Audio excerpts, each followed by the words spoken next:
had to laugh because the very first comment I see is when I'm walking in here is Omega Supreme with, "Is this where the meeting is?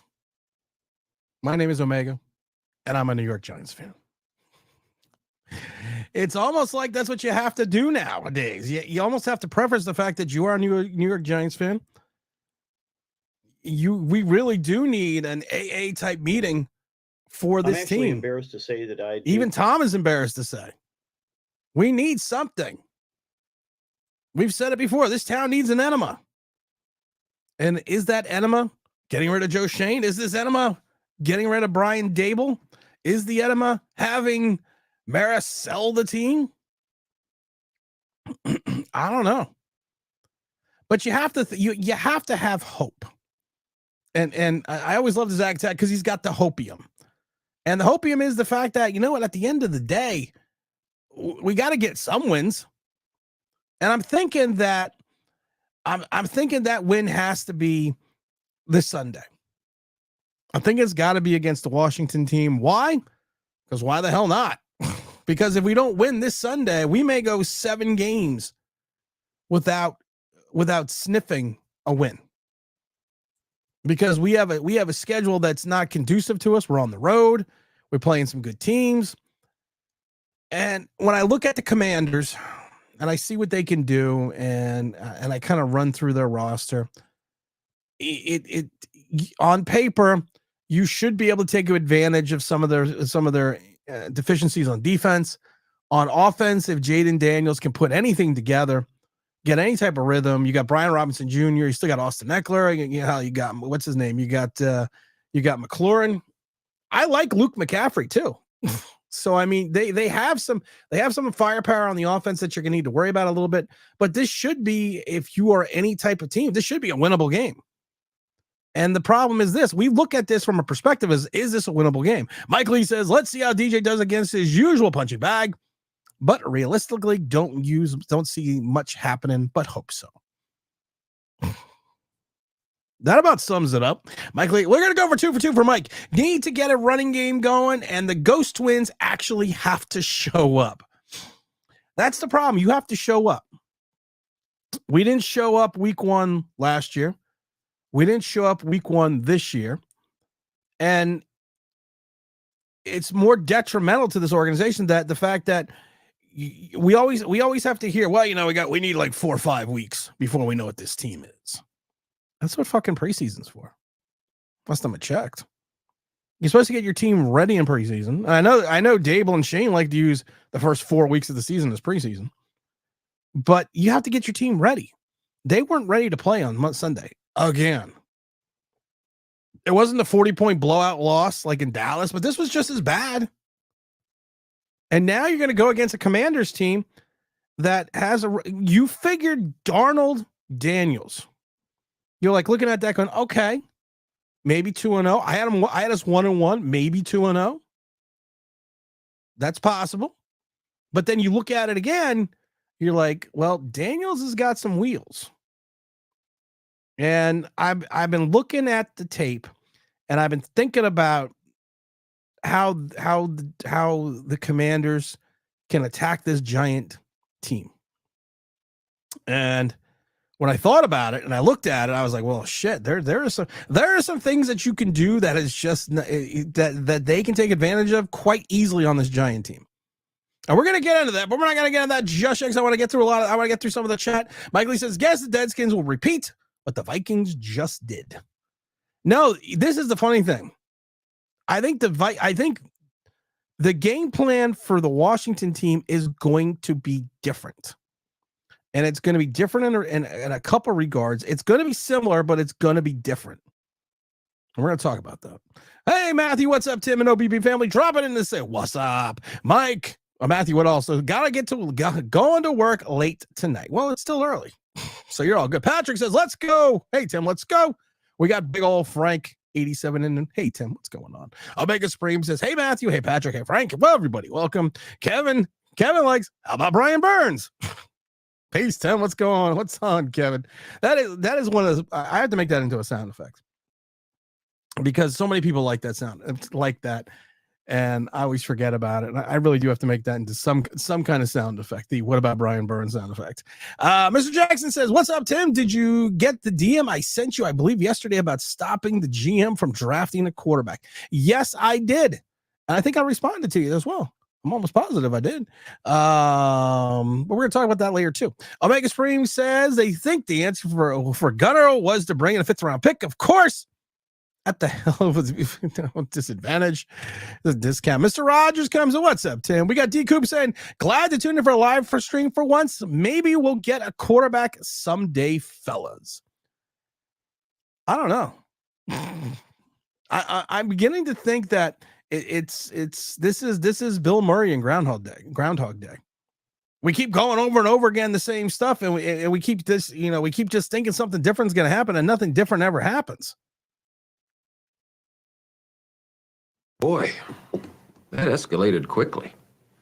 I mean, that really got out of hand fast. That's what happens. This whole scenario gets out of hand so quickly, and this is what happened on Sunday. And then you have to worry that this is what's going to happen next Sunday, or the Sunday coming up. And I keep worrying about the Ghost Twins. That's Kayvon Thibodeau and Brian Burns. And like I said, my biggest concern with those two, and ever since the trade, and I think it's been well documented. Can anyone just tell me what a great hair day I'm having? I think it's well documented that I mentioned that they have a propensity to disappear at times and disappear for long periods of time. And the whole Kayvon Thibodeau comments the other day, we did a video about it, really just kind of stuck in my craw where he doesn't even want to answer questions about it. The guy, the sports writers can be douches sometimes, but the guy asked a valid question. Listen, this whole defense is predicated on the ends getting to the quarterback because your defense coordinator doesn't like to blitz. And when he does blitz, it's like 25% of the time. So if you don't get to the quarterback and you have 4 tackles between the two of you and 1 quarterback hit, you really can't call that a success. And it's not like the tackles are these, it's not like you're going up against Andrew Thomas and, I mean, they're good. I would say they're quality, but they're not stellar. And then for them to get shut out. And the only reason Brian Burns had tackles is because they ran at him. They literally ran at Brian Burns, and I think that's going to be the philosophy again. Washington is you're gonna take Austin Eckler, you're gonna take Brian Robinson Jr., and you are going to attack the outside, and you're going to continuously attack the outside, and you are going to continuously set up Jaden Daniels for the pass. Jaden was 17 for 24 for 184 with no interceptions. Also ran for 88 yards, 16 carries. He's carrying the ball too much, but he's got 2 touchdowns also. But you're going to have to, Sam Darnold does not have the wheels that Jaden Daniels has. And I think that's what we need. That's what people need to focus on a little bit. Omega Supreme says 6-year DJ versus Jaden Daniels, first round, second game, starting. Talk about an embarrassment if we lose. It's pretty much embarrassing when you went up against a quarterback who on a nationally televised game was telling his coach, I see ghosts. I see dead people. But they don't know it. I mean, that's pretty bad. And if we compared the stats on the stream the other day, that if you in 60, I think Daniel Jones is 66 games, Darnold is 6 games, but the stats are almost eerily similar. And one guy got paid 160, and one guy is on his third team. One half dozen another. I'm not sure. Tim, how close are we to Joe's desire to have that $10 million in operational cap space? My guess he's short, but hasn't seen it in the anchor. Has been restructured yet. He's not. Everyone keeps saying, why is Shane not going after these guys in free agency? Why is Shane not doing this? Why is Shane not doing that? Because he doesn't have the money. He doesn't have the operational cap space to make these moves outside of the Dory Jackson move, which is probably a veteran minimum with incentives. Which tells you a lot about a corner that's supposed to be your CB2 who had that bad pass interference penalty that's been sitting on the street all of free agency. Mazzy said, what's up? What's up? Thank you for the super chat, my friend. Tim, Saleh and Dable both have bad quarterbacks, but now Saleh has no excuse. But this time, whereas Dable has both, their seasons are bad, right? The Jets, to me, and this is actually a really good question. The Jets, to me, after watching that, they're not on the level of the 49ers. This is the difference. The Jets are not on the level of the 49ers, but the Jets, outside of how bad the run defense looked, actually has a good defense. They just had a bad game. And Aaron Rodgers looked rusty, and he looked like a 40-year-old quarterback coming back off an ACL. Off an Achilles. He looked that way. But there's more talent on that Jet team than there is on the Giant team. There should be more expectation for that Jet team. I still think the Jets are a playoff team. I still think they could potentially, depending on what Miami does, I think they can potentially win their division.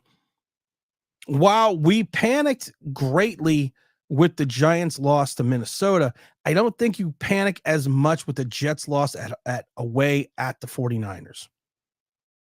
I think the Jets are going to have a better season, and I think that they if Aaron Rodgers goes down, they're going to have their built-in excuse. But Dable, to me, doesn't really have an excuse. He should have gave the hook to Daniel Jones.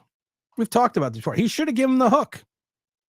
And what worries me is the fact that he played so poorly and looked so bad on that interception that he didn't give him the hook, which I'm worried that we're going to see long periods of time of sucky quarterback play because our head coach won't move on from his quarterback. He stuck with Daniel Jones way too much last year on situations that he should have went with Tyrod Taylor. But he didn't want to do it. And now we're kind of heading down that same path. Omega comes back in and says, Daniel Jones is book smart, a student. He overthinks, however, the most successful people in life are C students. A lot of the most successful people in life don't even have college degrees. And it's not about that education level. It's about the experience level. It's about their ability to learn. It's about their ability to digest information and basically regurgitate it and basically understand how to apply it. Daniel Jones, there's a difference, and there's always that saying, there is a difference between street smart and book smarts, or that ability to learn.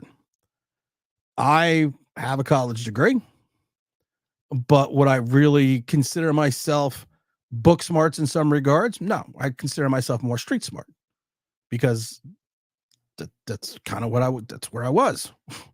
So, and it's like my wife, I would consider book smarts because the fact that she can digest information and she can turn around and make something out of it. And, I wish I had that ability to do that, but also there's times when she's on the street, she's gotten a lot better, that I wouldn't want her to do certain things that she would do in those situations. So it's got to be somewhere in between, but Daniel Jones isn't anywhere in between. What's up?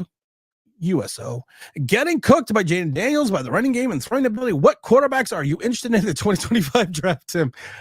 I'm not interested in any quarterbacks yet. If people keep asking me this question, I'm not interested in quarterbacks yet because it's only been like 2-3 weeks in the college football season. Sanders at one point was up here. Then he ran into Nebraska. So you can't Ward, you got the kid from Texas, we got to wait and see. We got to give it at least a week 8 of the college football season so we can kind of digest everything that's going on. Tim says, will the Giants beat the Commanders on Sunday, get their first win and even their record at 1-1? I hope they do.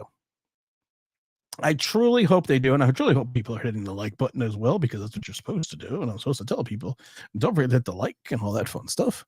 I truly hope they do. Is it going to be easy? No. No, it's not going to be easy. We're going to talk about that in a little bit. We're going to talk about the game in a little bit. Jay Sports Card says, what's up, Tim? It's time to clean house. Bring in Coughlin as GM, Eli as head coach, and draft Archie Manning. Hey-oh. I like it. I'm good. I'm sold. Wrap it up. You know what's going? How's it going? Season ticket holder, Stuck watching that garbage. And I got 7 more home games. That's how it's going. How you doing, my brother? You having a good day? It's like I said earlier, our defensive front, Dexter Lawrence, flanked by cardboard cutouts of Kayvon Thibodeau and Brian Burns on the edge. I can't believe I hope for 7 wins this season. 7 wins this season, it should be the hopium. I think it's between 4 and 6. If you talk to anyone that watched Brian Burns play for an extended period of time in California, in Carolina, I have. And they will tell you the same thing. I know a couple people out there are season ticket holders. They will tell you the same thing. Potential. He's got potential. And I'm like, isn't he in like season 6? What? And this is the thing with Daniel Jones, with Brian Burns. At one point in time, do you stop paying for potential and you start paying for production? When does that happen? When's the production cutoff? Someone needs to explain that to me. When do you sit there and say, okay, you know what? He's got to produce now. But he doesn't. Aaron looked like he hadn't played in over. He did. He looked rusty as shit. Aaron Rodgers did not look good at times. He did not have that crispness, but he's also a 40-year-old quarterback coming off a year off. I mean, this is like Joe Namath going to the Rams for us old people.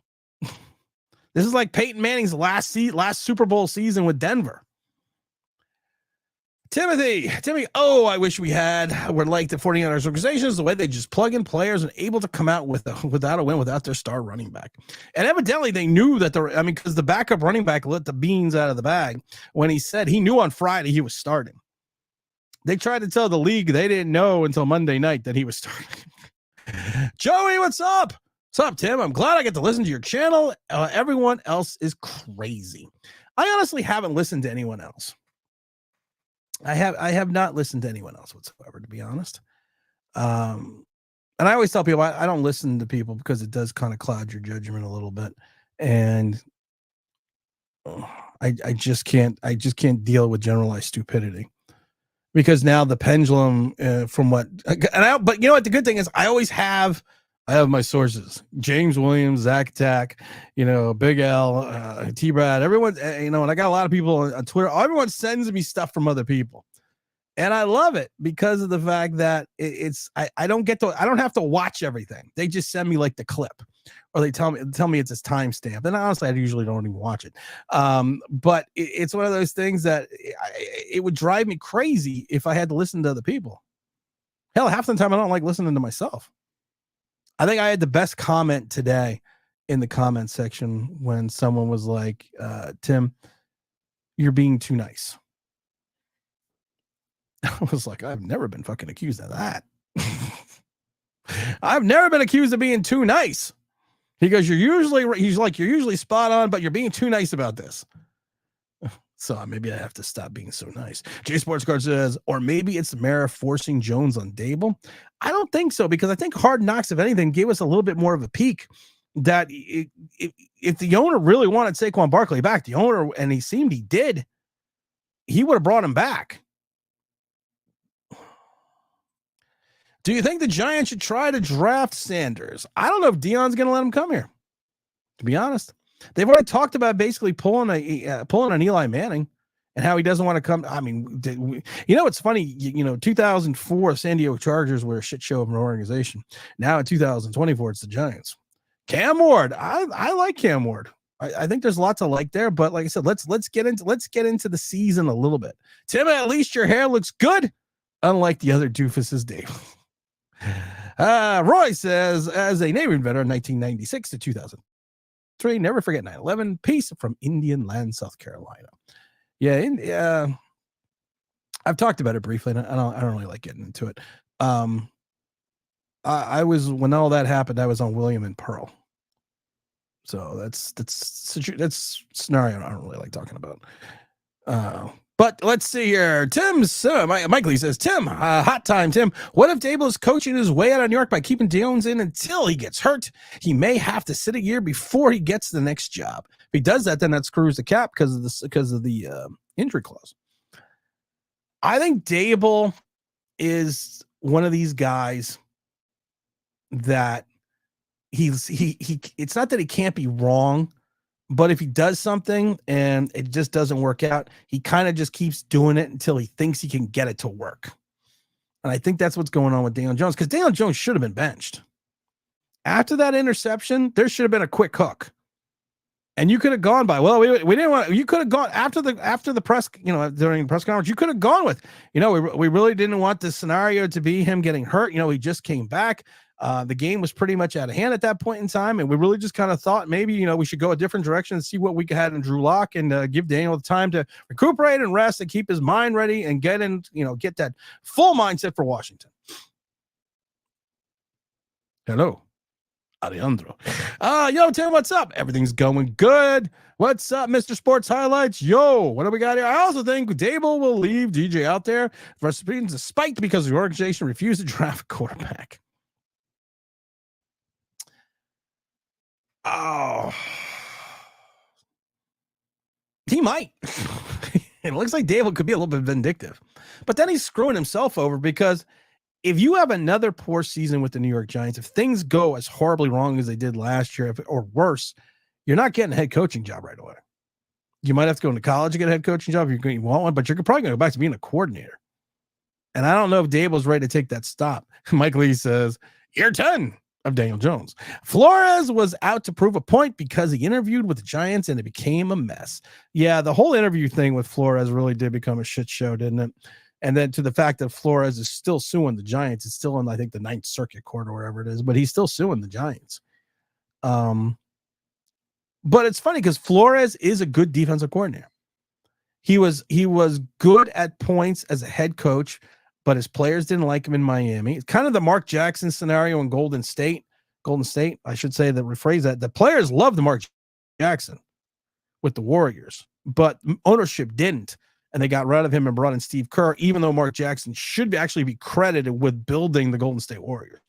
And I think Flores is kind of the same way. Flores, his players didn't like him. He had to take a coordinator position. He's still looking for that opportunity to get that head coaching job. I personally thought he would have been a better option than Brian Dable because of the fact that I thought that we kind of needed a fiery defensive coordinator guy that could really come in here and kind of straighten some shit out, not be everybody's pal.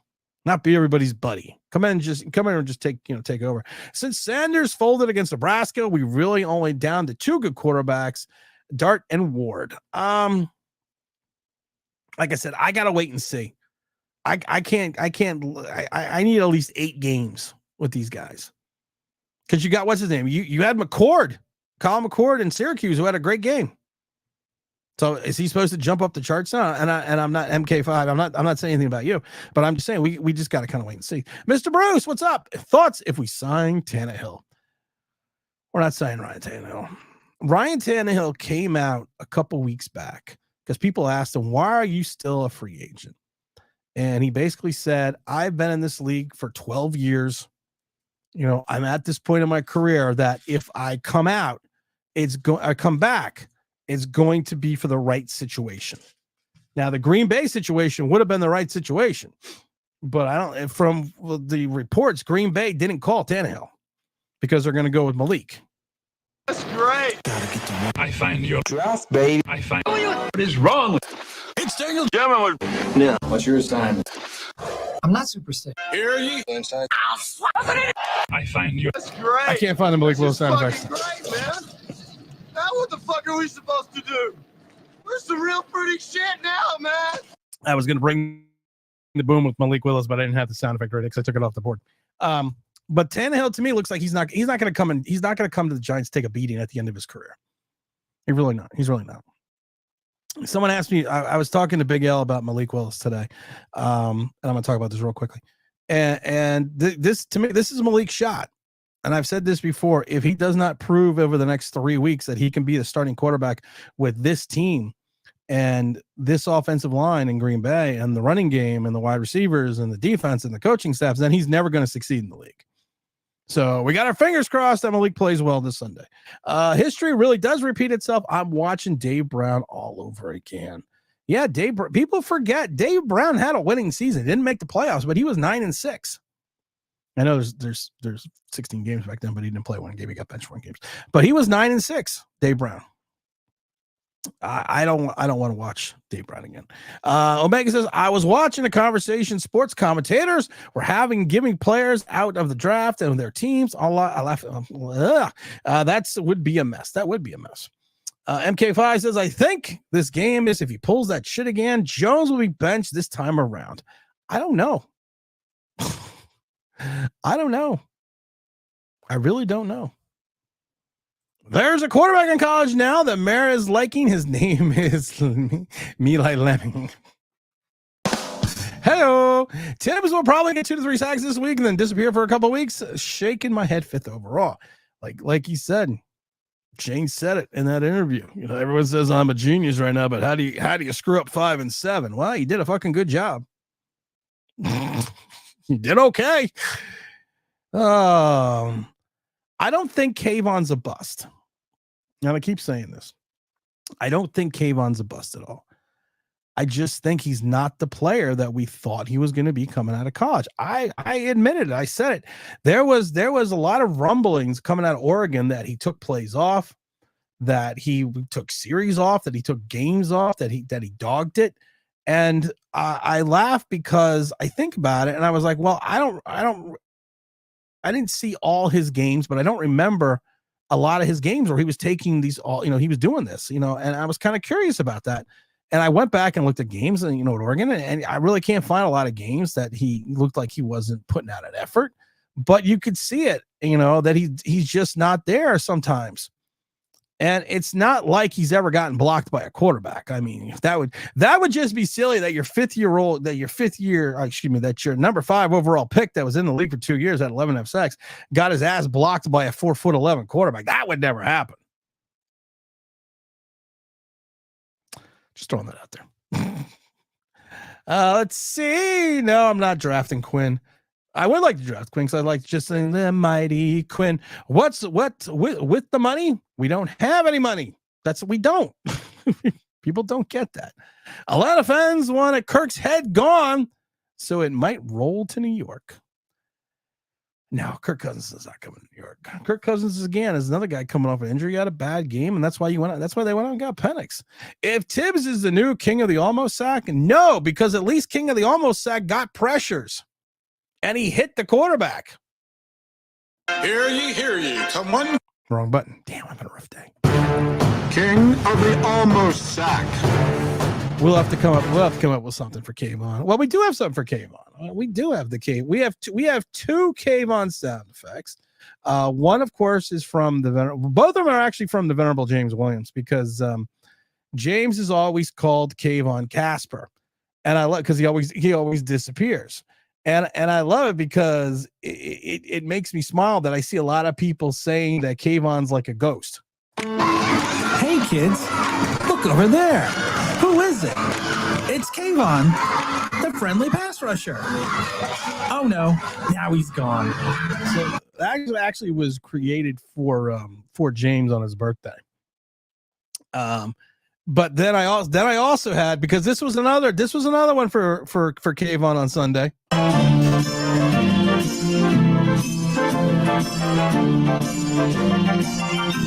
I gotta come up with something. The old line thinks I'm nothing if I only had a sack. Unfortunately, you were right about most of your Giants assertions, especially Shane. He was so defiant in his pressers about initially not claiming a cornerback. Where do you turn?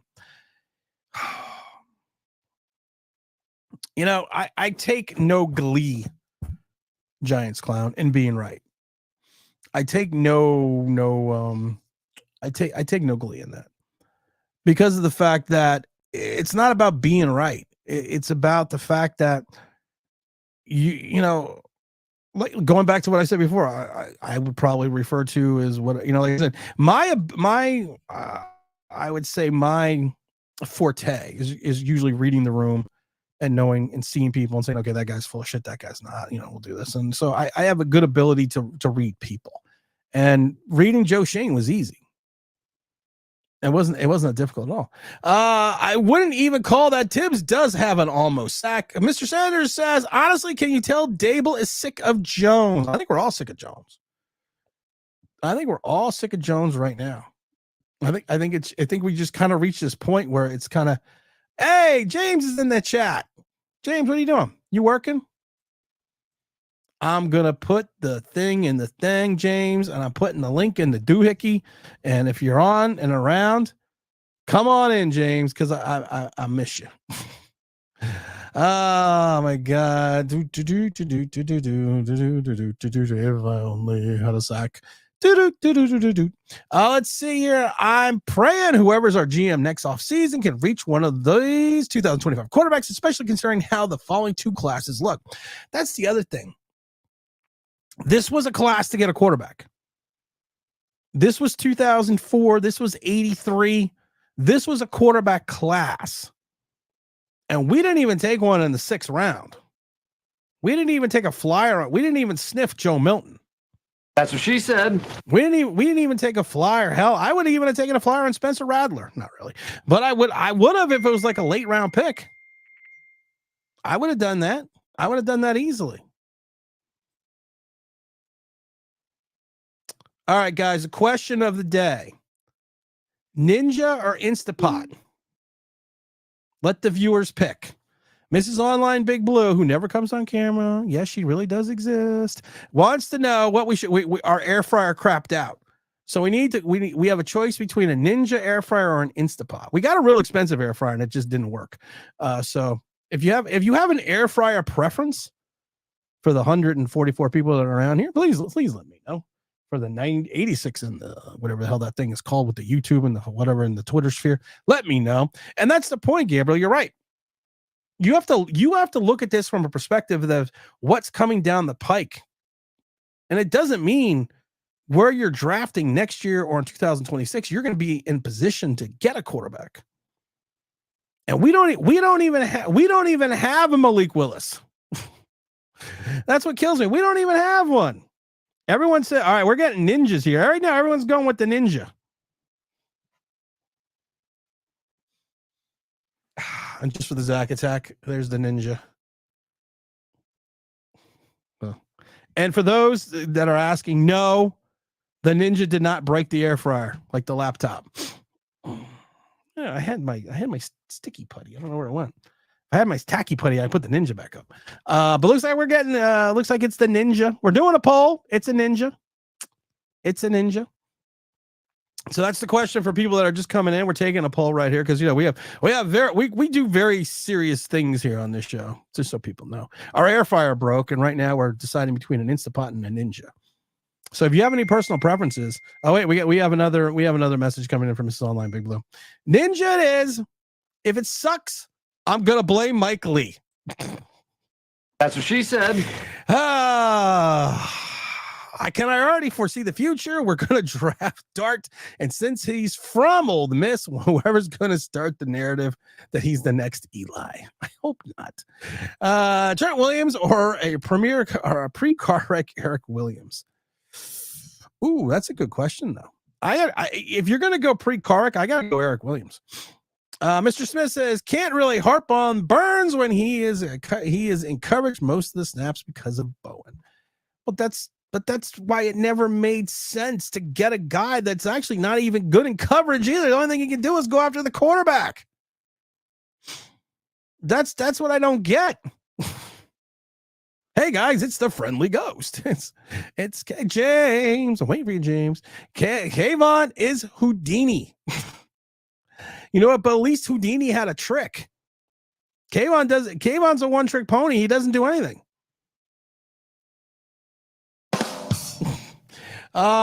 It's not the sack numbers for Tibbs and Burns that are most concerning part is not getting tackles or pressures. We had one quarterback hit between the two of them. And Kayvon got benched. I mean, seriously. I love that someone asked me today on the premiere what Jason Pierre-Paul's doing. Jason Pierre-Paul hasn't had a good season since 2020, but at least he could play the run. Ego has gotten in the way of Evan Neal that they don't want to move him means they know they messed up at 7. They messed up at 7 and they messed up at 5. The problem with Evan Neal is right now is he hurt. He's still hurt. I mean, so he's coming back. He's coming back from that foot injury what he had surgery on. So until they can figure out a way to get him on the field, I can't make an assessment like, hey, we got to get rid of him. We're going to move him to another position because I don't know. I mean, it's like I keep saying, I can't say Kayvon's a bust because he had 11.5 sacks last year. But when 7 or 8 of your sacks comes in 3 games, and then you for the last 6 or 7 games, you only have a half a sack. There's something dreadfully wrong. At least the Giants aren't the Panthers, but then at least the Panthers are literally bottoming out wherever the Giants are stuck in purgatory. We wish we were in purgatory because you're right. We're I think we're on the bottom with the Panthers, to be honest. And I don't even think that the quarterback situation in Carolina is any better than the Giants one right now. Maybe we can swap quarterbacks. Mr. Glenn, if our wide receivers could if our receivers could wear the opposing jerseys, we might be able to get them into the end zone. The receivers were not the problem on Sunday. They truly weren't. From our vantage point, where James and I were sitting, from our vantage point, you literally got like I said, you could see you literally got a whole view of the field. So we literally got the entire view, and you can see he had guys open. Yo. Just thought I would stay here. just thought I would stay here and just say, "What's up, James?" What up, chat? James Williams in his house.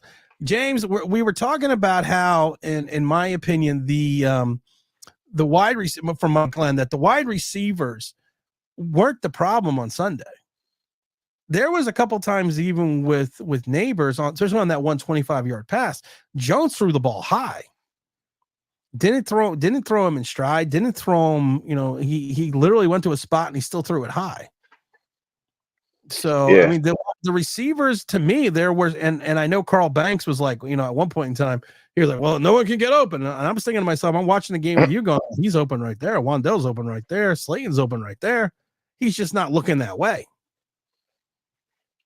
Well, you you pointed it out in your video when you said that Neighbor's response, as far as when he said, I'm doing my job. I'm doing, what I have to do. I don't really know what's going on back there. Assuming he's talking about the quarterback, the pocket, after you yell hike, I'm off, I'm running my route. I'm running my route. I'm doing my thing and the ball's not showing up. What am I supposed to do? But that's the problem when you have half of our fan base that thinks a wide receiver is the key to everything. That the wide receiver is going to fix the quarterback. Walla yes. Says, do you think the team played so bad because they know Jones won't lead them to wins? I don't think they played that bad because of that. I just think we're just not a good team. No, mainly, I hate to say it, it's ill preparation. When you come out game 1 after training camp and this is your home opener and it's Legends Day and last year you got thumped in your home opener and you come out like that, I hate to say it, it's on the players, but that's on the coaches. You have to have a better scheme. You have to have the players ready to go. You have to have your first couple of series needs to be, as they say, scripted, or you have to have things that you feel comfortable, like these are going to work. We just, like somebody said, we looked like we were in preseason mode. We didn't look like we were ready to go. Omega says, we throw money at the wrong players. Kenny G, DJ, Nate Solder, and refuse to pay others. Julian Love and Saquon Barkley. You're right. Mr. Weaver says, what's up, Mr. Weaver? Hey, Tim, happy Wednesday. We lose Sunday. There's no way we won't bench DJ. The look on his face every time a reporter asks him, he seems like lost and just fed up. It's interesting, though. We talked about this. We didn't get to, because where we were sitting, we didn't get to see like DJ's facial expressions like you can on TV. But people were telling me on TV that he looked like he was a deer in headlights. And he played that way, to the fact that it was one of the worst completion percentages game in his entire career, which I find hard to believe. But do you think versus Washington that Dable can do something that will in turn help Daniel Jones with his decision-making processes by maybe, and I can't believe we're saying this about a 6-year quarterback, maybe simplifying what he needs to do on the field. I think he's going to have to. I think he's going to have to do what you always said Pat Shermer used to do, shorten the field, simple plays, simple schemes. I think he came out in that first game and probably opened up the playbook.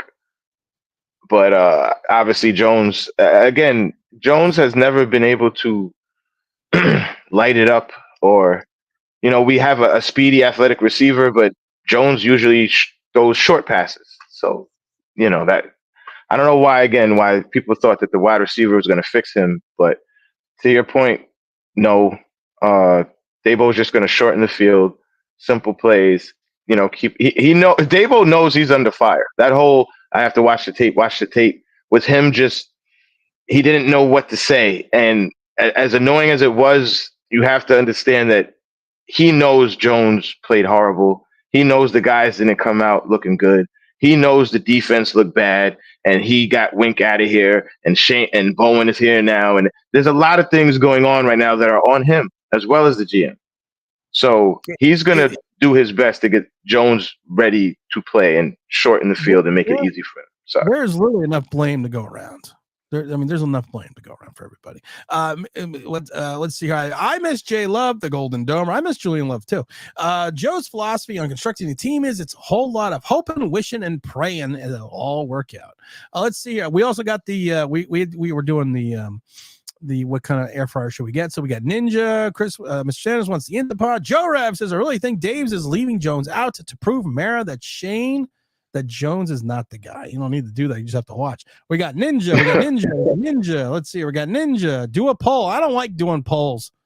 That's like too much fucking effort. Tell me what to do. Just joking.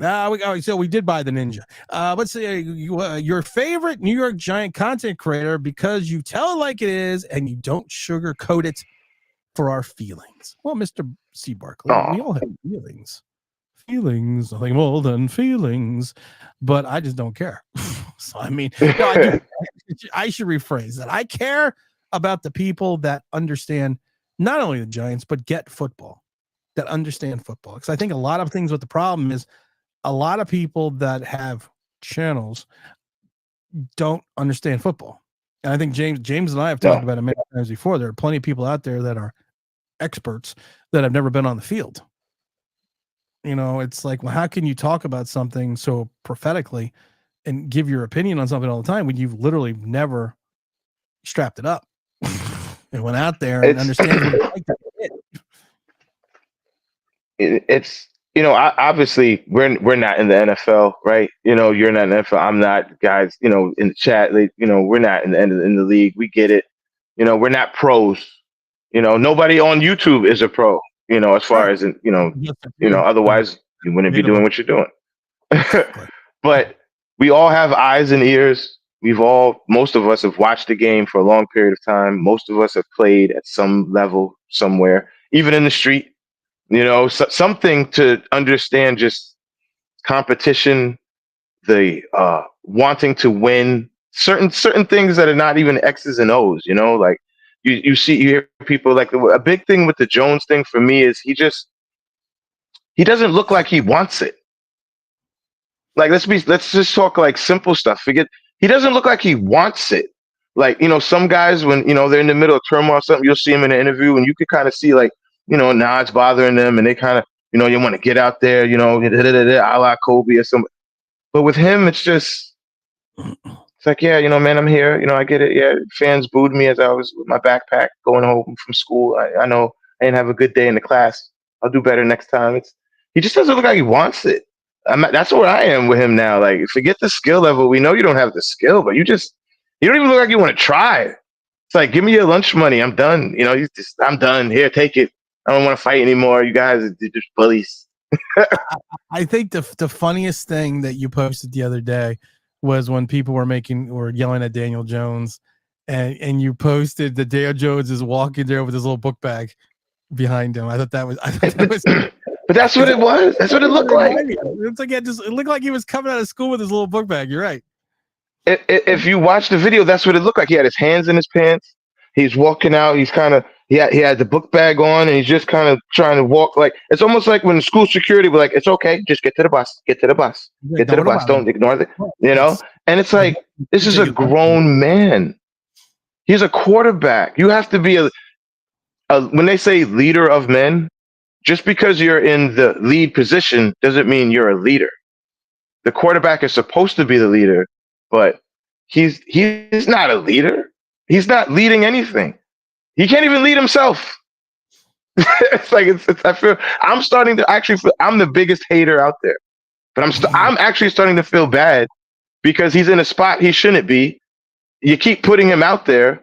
He doesn't know how to defend himself or even stick up. Like when Tiki took the shot at Eli took the shot at Tiki. Went right back like, yeah, well, stay in your place. Some guys are just out of football and they're just broadcasters. This guy is just. And then I don't know. Eli had the ultimate response. Boom. Boom. There you go. That's the mic drop. Mike Glenn says Shane can definitely go. This isn't a prove it year for Jones. We all know he sucks. He proved it a year ago for Dable. Hard Knocks is like the worst time capsule in the world for the Giants. Horrible. You literally have Joe Shane on tape saying this is Daniel Jones's year. And I've said this before. You know what's going to happen. He's going to have an average game against a team he always beats. The Twitter sphere and the content sphere is going to go crazy that Jones is back. He's back. See, it was just an aberration. He just had to knock the rust off. And then he's going to get killed by the Browns. And they're going to break their ankles jumping off and on the bandwagon. If Jones has a good game, the team he usually beats, I'm happy because we got to win. But it doesn't make him. It doesn't make the last 5 years and whatever and change make him a different quarterback. Make him any different. No. I have a crazy question scenario for you and people in the chat. What do you think happens if, for the rest of the season, he throws 25 touchdowns, only 6 more picks, we win 9 games, another 9 games, miss the playoffs? What do you think happened? Do you think we still go as we are thinking that we're going to go for a quarterback, or do you think somewhere the brain trust starts? I'm going to answer the question with the same question. Let's say he's got 14 touchdowns and 11 interceptions. They win 7 games. He throws for 2,800 yards. Just like your scenario, I think he's coming back. If this general manager comes back, I think he's coming back. I think Shane doesn't want to admit that he fucked up. I really do, because if you have 31 other general managers and 31 other teams, and all of them are looking at you like you're a fool, and you still think you're the smartest guy in the room, there's an issue. I don't know what else to say. There's an issue. Mike Lee says, no problem, I can handle it. Unlike the Giants and the criticism boom crying. Mike Lee, yes. Mike Lee, Mrs. Online Big Blue is going to blame you if the Ninja is. We've had a Ninja air fryer before. Big L wanted to get us the DeLong, but we bought a real expensive air fryer and it just crapped out. What is it? Ever watched Giants Now by Chat Sports? Would love to see you do a dual stream with Marsh. That would never happen. Which one is that? That's the guy that really just says anything. Oh, that's like that's the moron that just makes shit up. Yeah, now he's kind of like it's funny because in the beginning I was like, who's this guy? Okay, but he's really just he's straight. What's this tabloid Star magazine when you're on the line in the supermarket? Like UFOs with JFK have been seen over Texas. You know, No. like he's there. Nah. I can believe that. I know which one he is. He's the guy that I got into it with Twitter, and he was like, "Well, you're just jealous of me." I was like, "Dude, if I was jealous of you, I would really have a lot of fucking mental problems." But that's all I'm gonna say about that, because I don't need to make stuff up. Yeah, You know he's what? pretty. Yeah, we just report what. So I'm going to say no to that. Alex says the best thing for this organization is losing the remainder of the games. Not going to happen though. I agree. Mike says there's a reason the Panthers are the worst team in the league and that didn't want to pay Brian Burns. This was my thing about the Panthers trade, James. We talked about this at the time. The Giants and the Panthers were both the pretty bad teams on the rankings, and the Panthers were ranked 32nd. The Giants were ranked 31st. The Giants traded for the Panthers' best defensive player, and they didn't move up the rankings at all. They were still. What does that tell you? I mean, literally, what does that tell you? Yo, man, I really hate to keep saying it because I probably sound silly to some people, but I watch a lot of football.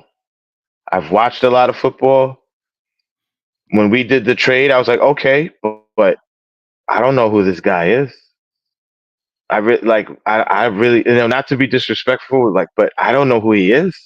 That we given him all this money, and the fact that the Panthers are a rebuilding team. They just drafted a young quarterback, and they're going to give up their quote unquote their best defensive player, and this guy who's such a great threat off the edge that people on TV keep saying. But I watch a lot of football, and I don't know who he is. But he has a nickname, Spider-Man. He's Miles Morales. He's Black Spider-Man, no doubt.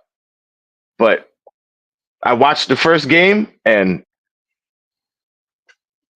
Dr. Octopus got away. So, and Casper, I hate to say it, but Kayvon, I've called him Casper from day one, and he hasn't disappointed. We actually went through the Kayvon sound effects just for you when you weren't around. Alex says, according to Joe, it's impossible to screw up the top 2 picks. We've said it before. Joe Shane came out in an interview right after the draft because everyone was saying what a great job he did in the first round, and sat there all smugly leaning back in his chair, not having as good as hair day than I am, but sat there so smugly and said, who can screw up 5 and 7? Do you know what's wild? And of course you know this, but think about this real quick. If we don't do the Burns deal, right? You keep McKinney, you keep Saquon, you keep that second round pick that you traded, and you draft Kool-Aid. Then with Kool-Aid, now you don't need either Phillips. Now when you don't need both Phillips or the other dude we took. So with one of those extra picks, you draft another player, maybe a guy like Joe Milton. Wow. And actually have a backup quarterback? You still get a DB, and you keep your homegrown talent in Saquon McKinney. So you actually keep the safety that's actually been here with experience, who we know is good. But no, we needed, like you said, hey, do you ask your defensive coordinator, hey, what do you need to help make your defensive work? I need some linebackers. How about Brian Burns?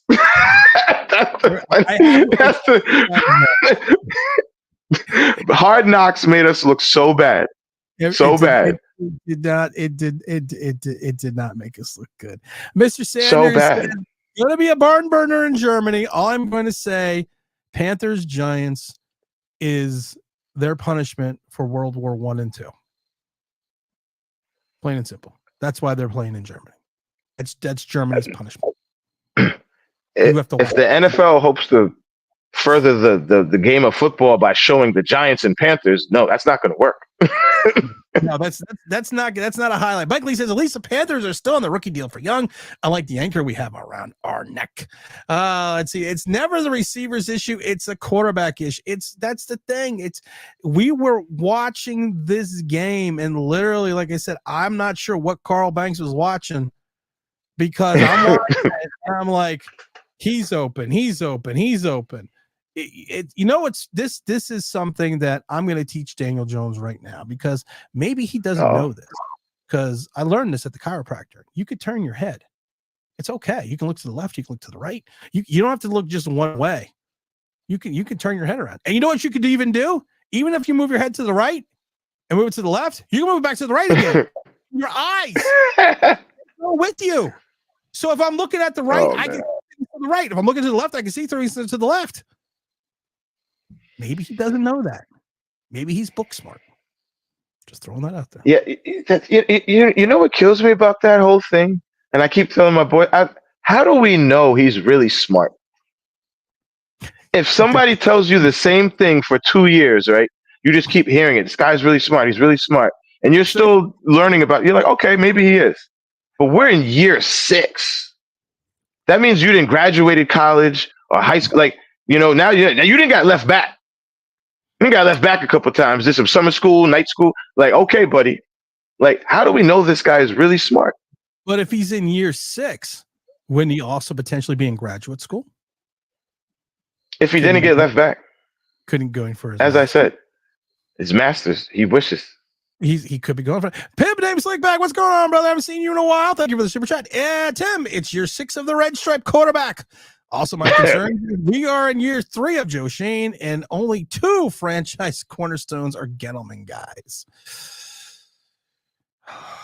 I forgot about the red stripe. That was probably one of my best videos with the red stripe on the helmet. That was a good one. You know what? I want to argue, and say, no, there's more guys. No, but I mean, maybe Banks. Maybe. I mean, yeah.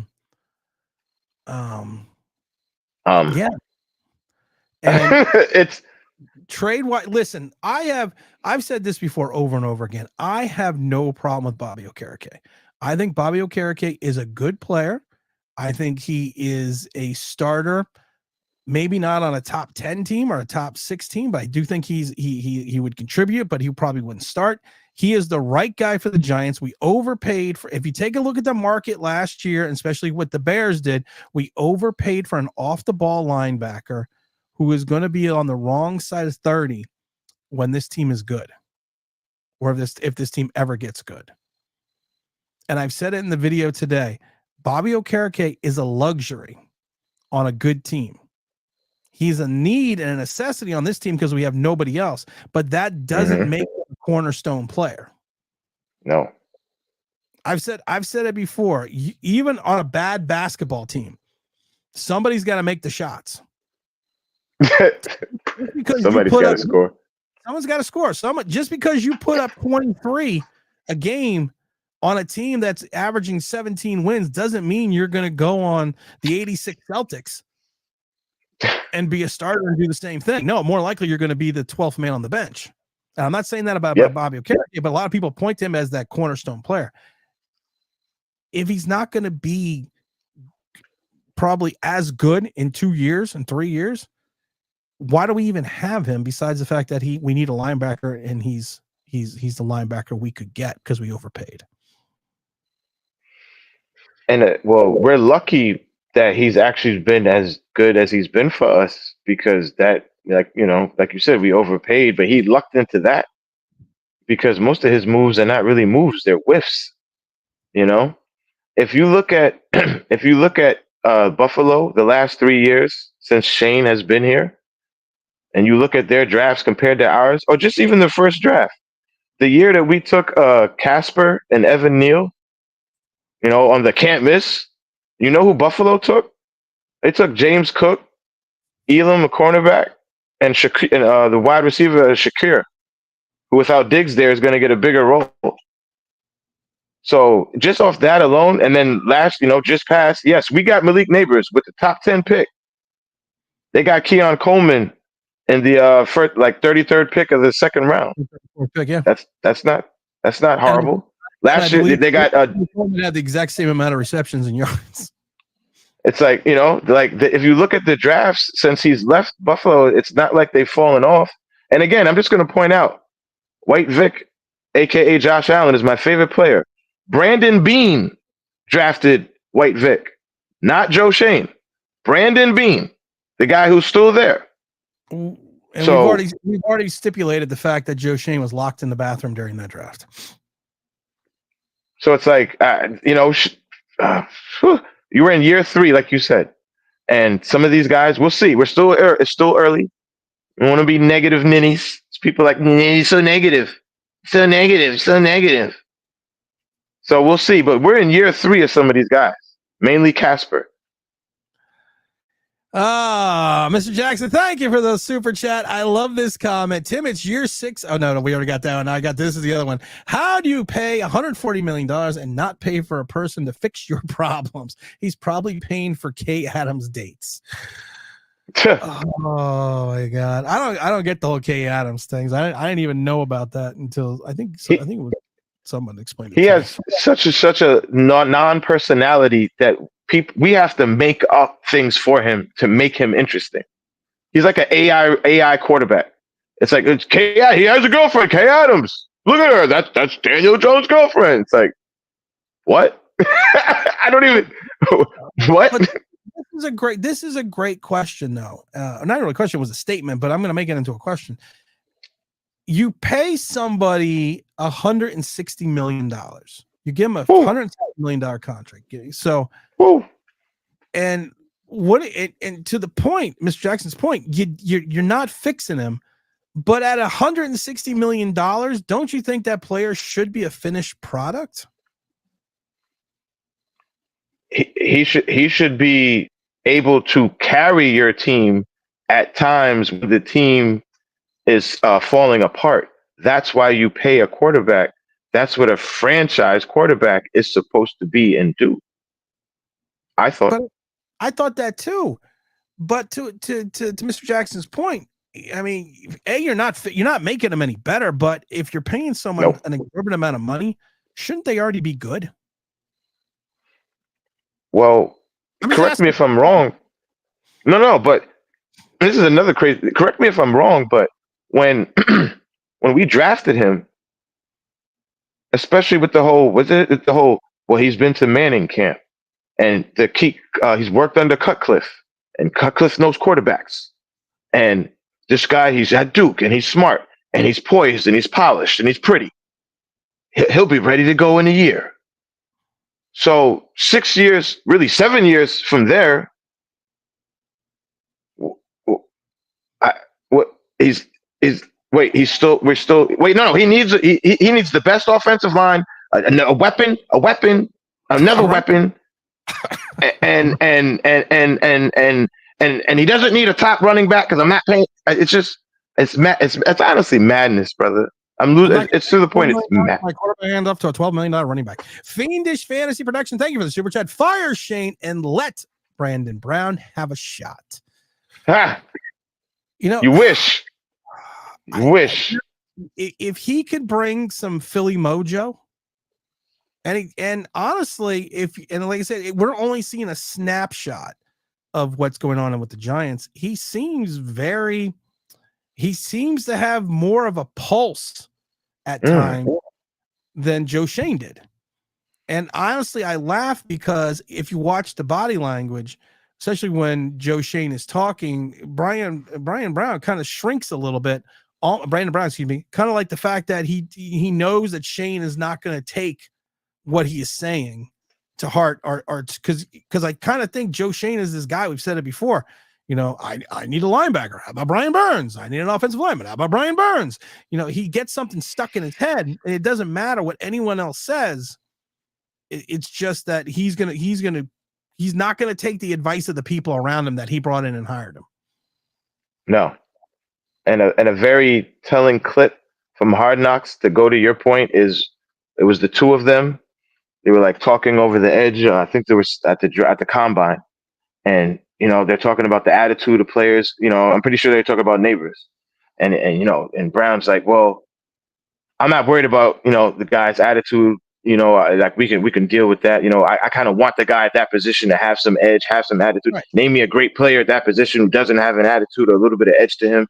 Then he goes, I'm mainly concerned about how the quarterback deals with that. Right. Now he's right, and that's great points. But why is your assistant telling you that? Shouldn't you know that already? All right. Pimp name Slick All Vic with a right. big old name. My fear is Malik neighbors already looked pissed. James, are you still wearing the wristband from Sunday? Hell yeah, man. I'm a fan. I wear it till it falls off, man. I always did that since a little kid. I want to show everyone, James. The lady. Oh wait, the karate chop lady. She was like, "Where's your wristband, Sonny? Because if you don't have it, you're gonna we're trying to get back up into the suites." And this lady stops James and basically tells him, "Listen, I'm gonna karate chop your fucking head off if you don't have a wristband." Like, oh, and I'm like, why are you stopping me? You know why? Oh, we're in the suite. This guy doesn't belong in the suite. you didn't match the drapes. Okay? That's funny. Just throwing that out there. We got to get to this mixed fandom 23 super chat. Thank you for the super chat. 2022 is kind of overrated as well. We started 6-1 to finish at 3-6-1. Outside of the playoff game, 6-1, it has been a mess for 3 years. Technically, we started 7-2, and then we finished 2-5-1, and then we had the loss at that Philly. You got to count the Philly loss too, but really it has been a mess. Nick Fandom is correct. It's been a mess since that 7-2 start, and then you had a tie. You had a tie from Washington to the fact that the general manager. We were there. I was there with Big Al, and that was the Washington game, and Joe Shane before overtime, and we have video of it, came running down the tunnel to watch the end of the game. Now, we didn't lose the game, we tied the game, and he's running back up the tunnel, and I have it on video with him basically saying, "I can't believe we fucking lost this game." That's classic. And it's like, dude, I'm thinking to myself, dude, you didn't lose. You won. I mean, you didn't win either, but you didn't lose. But that was his philosophy. I actually liked him for a minute when he did that. But because it showed some realness. It's been a train wreck. It really has. Can you bring me? We got a tie. A tie? We got a tie. What's your next point, Charlie? I got to get to Charlie. I don't know what Charlie's next point is. Mr. Jackson with the super chat. Thank you for the $1.99 super chat. How did Joe become a GM? Well, I can double. I mean, if you think about it, how did he become the GM?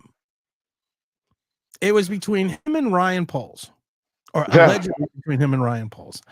I liked Ryan Poles more than Shane because I thought the way that they did things in Kansas City was probably the model the Giants wanted to follow. Because yes, they built the team around Patrick Mahomes, but they also built it in by bringing in pieces to help Patrick Mahomes. And I kind of thought they were going to head that direction. And when they brought Shane in, everyone knew that he was going to go with Dable. And I like I said, I was a Flores guy. I was like, I would rather bring in someone like Flores who's going to be a little hard-nosed guy. And it's, and it's not that I said it in the video, and I think it was another live stream we did, James. I said, if you bring this guy in, Shane, I don't have a problem with it, but right. I don't think he was ready for prime time because a lot of what was done in Buffalo was because of the general manager that's currently there. And I don't know how much input he had in decision-making process, even with bringing in the likes of Josh Allen. And even in bringing in Josh Allen, we know, at least with Dable, that he actually has experience because we've seen him build up Josh Allen over there kind of into what he is now.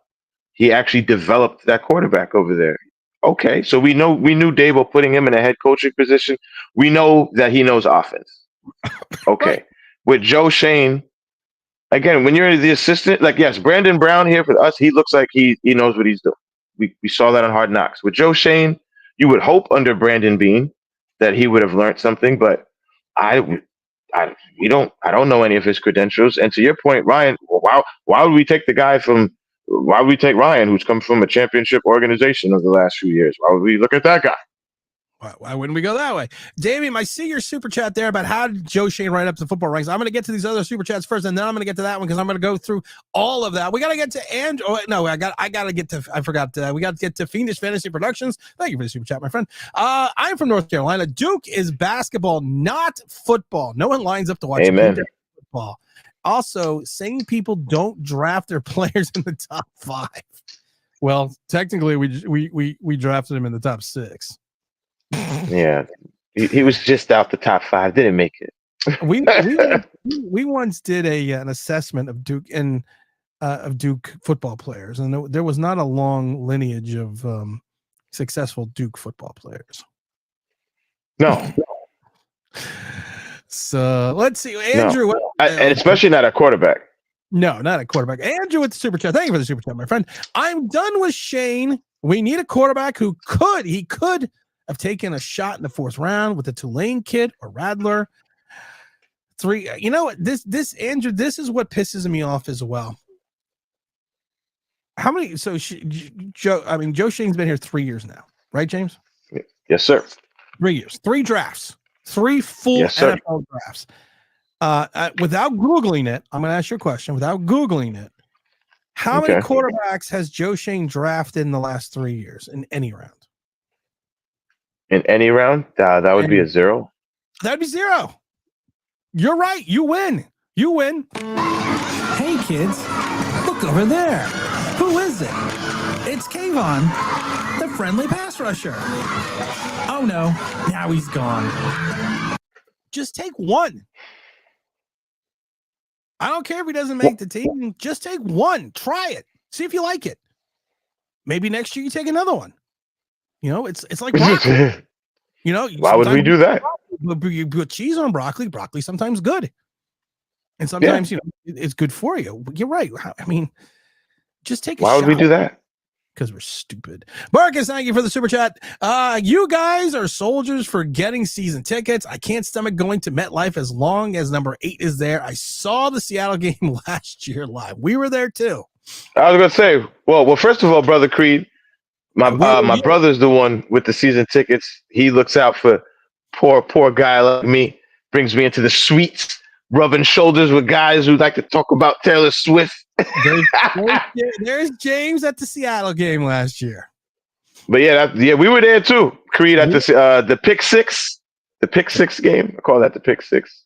And Creed, I don't know if you've heard the story, but I'm just going to tell it real quick. So we're sitting there in the stands, and you know the Giants are driving. We're going to get this touchdown that's going to bring us closer. And there's James and I in the back of the bus, sitting there also at the Seattle game. We're sitting. No, we were really in the back of the bus for a minute there. Oh, excuse me. You were in the 31st row on the 50-yard line. Apologies. No, that's not what I mean. You know what I mean. I know what you meant. I was just trying not to be racist. So we're sitting there, and he's driving, and my brother James here, who, believe it or not, is not very boisterous or loud at games. It's very shocking. So he's yelling at the top of his lungs, you know, we're paying you $160 million. Throw the effing ball. And then the very next play, he throws the ball, and Witherspoon is still running. Everyone in the section turns around, looks at James, and goes, "It was your effing fault. You told him to throw the ball." Yeah, that's true. Mr. Creed, next time you go to a game, hopefully it'll be a better game. Mr. Jackson, this is a question I want to get to. Tim, how did Shane rise up through the football ranks? He started in Carolina. He was in Carolina, I think, for 6 or 7 years. I think he ended up as a scout. He went then to the Dolphins. I don't remember how long he was at the Dolphins. I think at one point in time he was the director of player personnel for Miami for like 2 years. And then he got the assistant manager job over in with the Bills. I think he was there for 4 years. And then he got the job. Then he got the job over in New York. So he's been in the league since I want to say 2000. I want to say 2001. Shane's not like young. He's been around. Yeah, he's been in the league for 23 years. So I mean, you would think he has the experience, he has the chops, but it just doesn't work out sometimes. Hold on, let me get to the last super chat here, guys. I'm gonna get to everyone else's comments as well. Fiendish Fantasy Production, thank you for the super chat. Rattler's a good quarterback, and we didn't draft him. Shaking my head. I didn't like Spencer Rattler. I still don't. He's a guy that flamed out in Oklahoma, went to South Carolina, didn't put up great numbers. Spencer Rattler's biggest claim to fame is that quick release. He's got the Marino type release. But if you watch him at the combine, you watched him in Atlanta, everyone else, he's just, but if you take a shot with him, at least you took a shot at getting Spencer Rattler, James. I was going to say, after you're right, and I know you don't like the guy. However, in our position, even if you took Spencer Rattler, it wouldn't be the end of the world. No, and we wouldn't be that mad about it. I would, that's the thing. People are like, well, you would have been upset. No, I really wouldn't have been upset if we took Spencer Rattler. No. You would have took it. We took a quarterback. This may be shocking to people, but I don't live and die with the Giants. If they do something stupid, I go about my life. Or maybe I'm just used to them doing something stupid over the last 10 years, and it really doesn't faze me anymore. It's getting to that point. It has that point. Mike Leah says, I'm guessing DJ can't handle a hard-nosed type of head coach. We could consider his feelings. Feelings, nothing more than feelings. Joe Rep says Flores was never going to be the head coach for the Giants. Two main reasons. He's not the right shade. He's destroying Tuas, and he's just not the right shade. Can you imagine him? Can you imagine, like he said what he said about Tua? Can you imagine if he was here? He led into Jones and really just blah, blah, blah, blah, blah, really fired off. I think that's what we need. I really do. I really, when Dable threw the iPad at John, he didn't even throw it at him. You can't do that. You can't do that. I've told the stories before. Back in the old days, you see the movies where the coach grabs the player by the face mask and is dragging around and doing this. They used to do that. And you used to just sit there and say, okay. I mean, nowadays it's like, well, it's his feelings.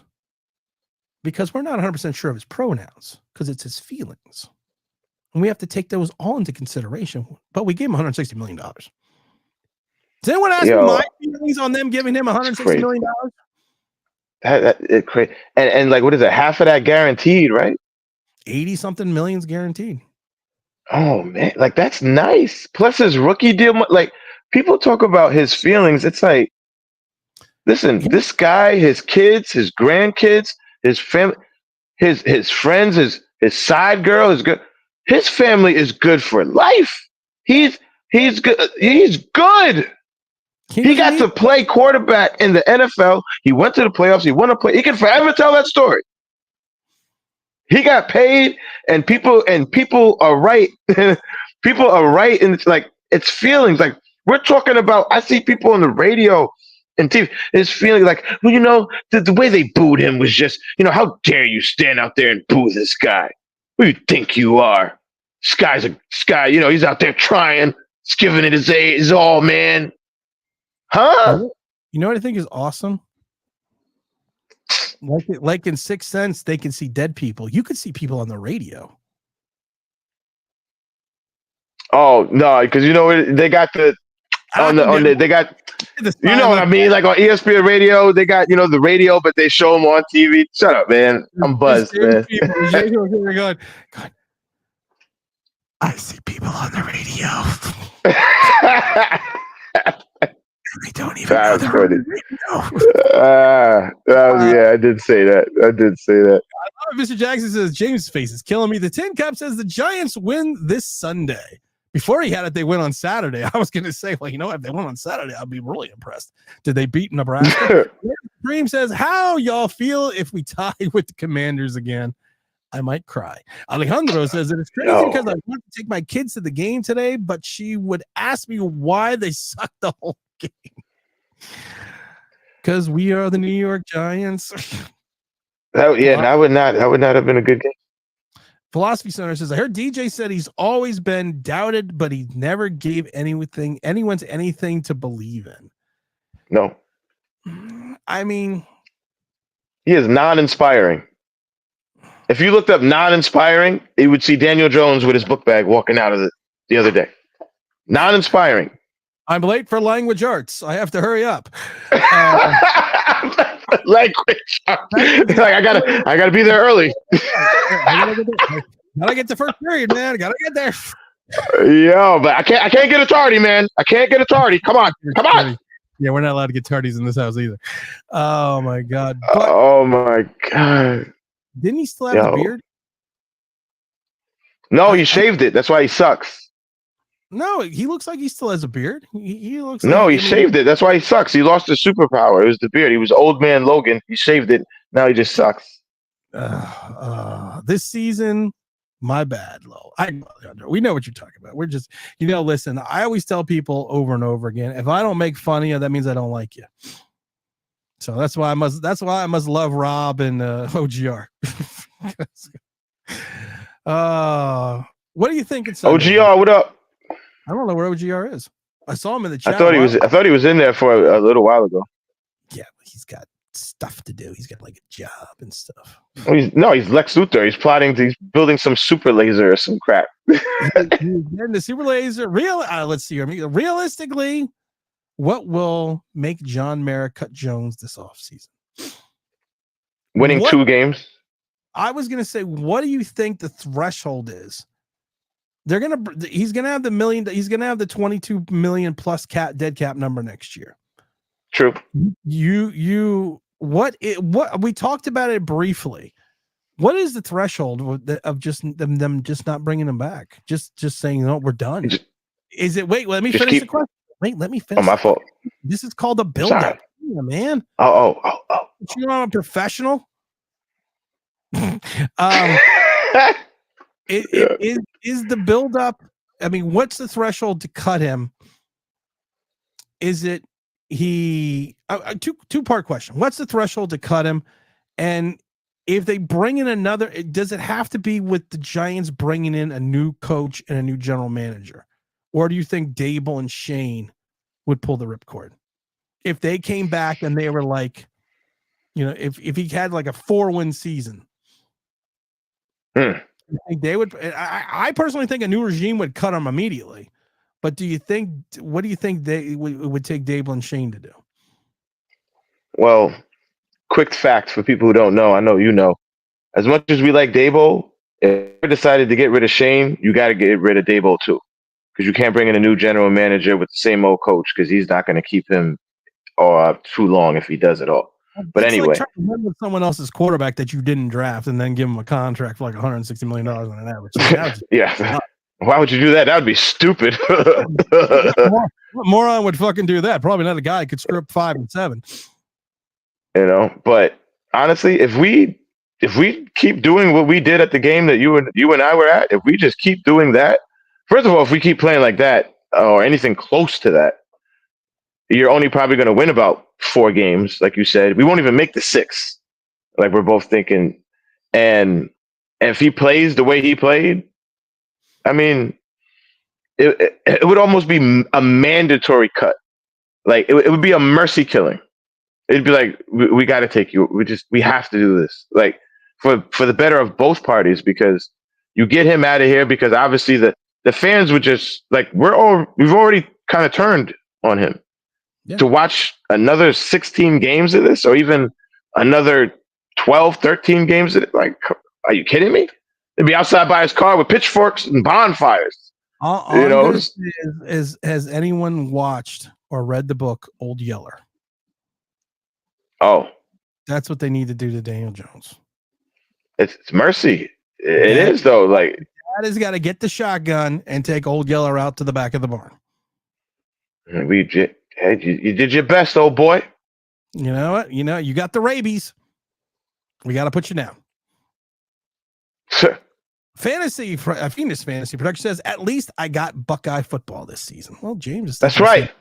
James is thinking the same thing. James is a huge Buckeyes fan. Mike Glenn said the GM and the coaches were brought in because they said they could win with Jones.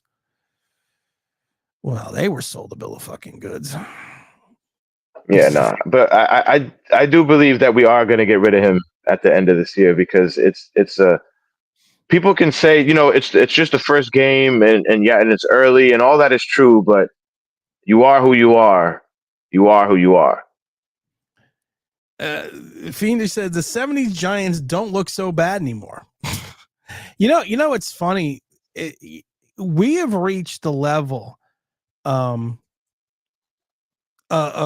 ineptitude, and the 70s Giants were bad. They were bad, but there was glimmers of hope in the 70s. I mean, you go into the 1970 season, they were 9-5. Then they went 4-10. Then they went 6-8, and then they went through the doldrums from 73 to about 78 and 79, where they were both 6-10, and even into the early 80s when they had 4-12. It wasn't until Perkins came in 81, and they had that 7-9 run and made the playoffs for the first time ever. But I think in some regards, we have passed the ineptitude of those late 70s, or I should say mid 70s, early 80s franchises for the Giants. We really have. If this continues, we've surpassed that ineptitude. Well, we thought we were at rock bottom with Joe Judge. And if things keep going the way they're going, it might be Joe Judge-esque or even past it. Because the one thing about Joe Judge is he didn't give nobody no $160. No. You can say what you want about Joe Judge, huh? They did give 72 to Kenny G. Listen, but that was to help the guy. He needed a weapon. Smooth sounds to Kenny G sounds good to me. That boy played that. He played that thing right off into the sunset. Thanks, Giants. Thank you for the cash. I'm out of here, baby.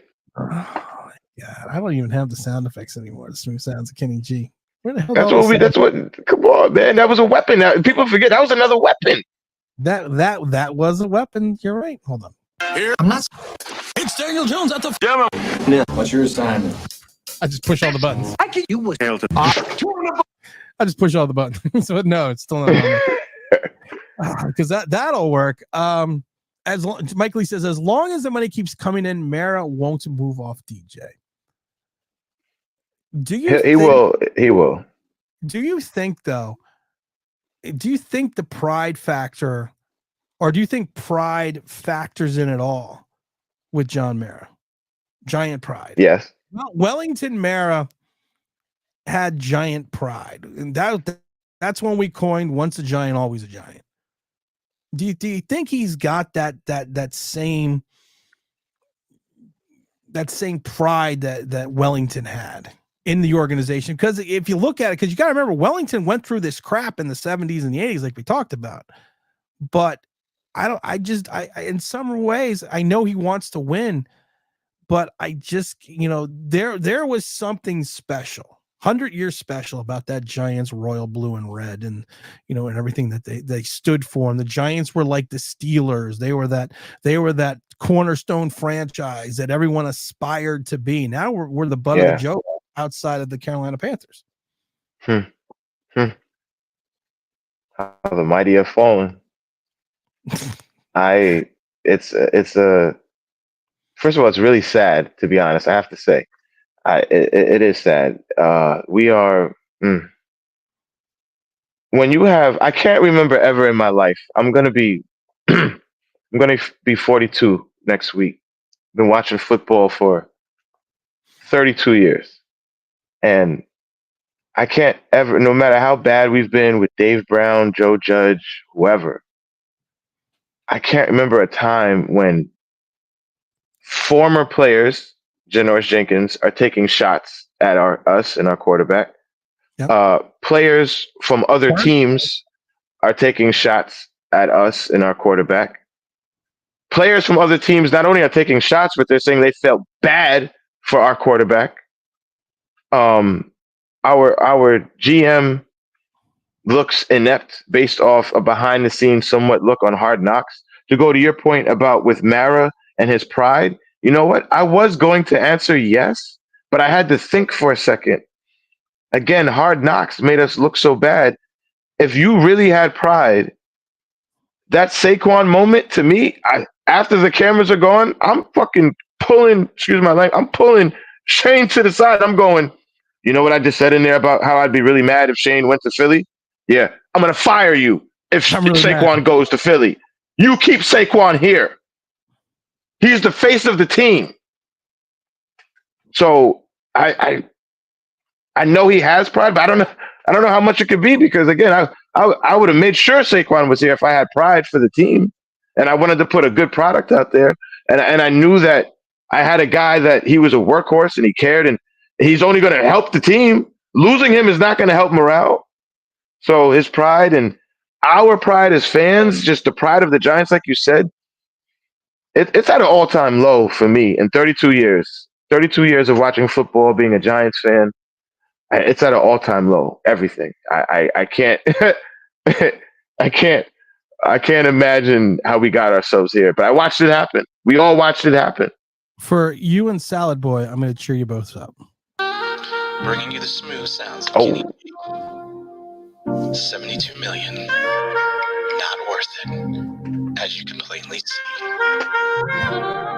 It's the bewitching hour. I still laugh. I made that sound effect 12 hours after he signed the contract. It's just, but it's crazy because if you go, like you said, you did it on your videos, a great job as always, where you run down the list of weapons. Because say what you want, Kenny Galladay was a Pro Bowler before he came here. Then he came here and died. Evan Ingram was a Pro Bowler here, but now that he left, now that he really looks like a Pro Bowler. Golden Tate was good before he got here. He came here and died. We just drafted Neighbors. We'll see. Everybody, you know what's funny? Everybody tells me how good Jalen Hyatt is. He's so good. He's so good. Okay. Is he better than Darius Slayton? 4 snaps. 4 snaps on Sunday. Jalen Hyatt. Giants fans, is Jalen Hyatt better than Darius Slayton? No, he is not. No, he's not. So it's like we're just Papa Smurf, and I have an affection for Papa Smurf. But what is Papa Smurf really? What is he's not Victor Cruz. He's not Steve Smith from 2007. He's not Darren Sproles. He's like use him like Darren Sproles. No one wants to listen to me. You have to use him like Darren Sproles, but we don't have enough packaging and weapons to even. It's like he's like, no, that's our third slot receiver. Really, Papa Smurf? All right. I loved what Blazin'. I'm going to get your super chat in 1 second. I love when Dable said in his press conference today, well, because he was asked about Jalen Hyatt. He goes, well, we have certain packages for Hyatt. The bench package. I was like, dude, he had 4 fucking snaps. What package do you have for Hyatt? If you had like 20 snaps, I could be like, oh, okay, yeah. So he's like, he's using kind of spread offense doing something, but you had 4 snaps for the kid. Crazy. That's crazy. I know, Blazin says, I know Mara won't sell, but I can hope, right? Oh, Mara's not selling. I was shocked to this day that they sold 49% to Tish. I was shocked by that. I always thought that the Mara family would be a solely owned subsidiary of the New York Giants, that they would never have moved on. It's like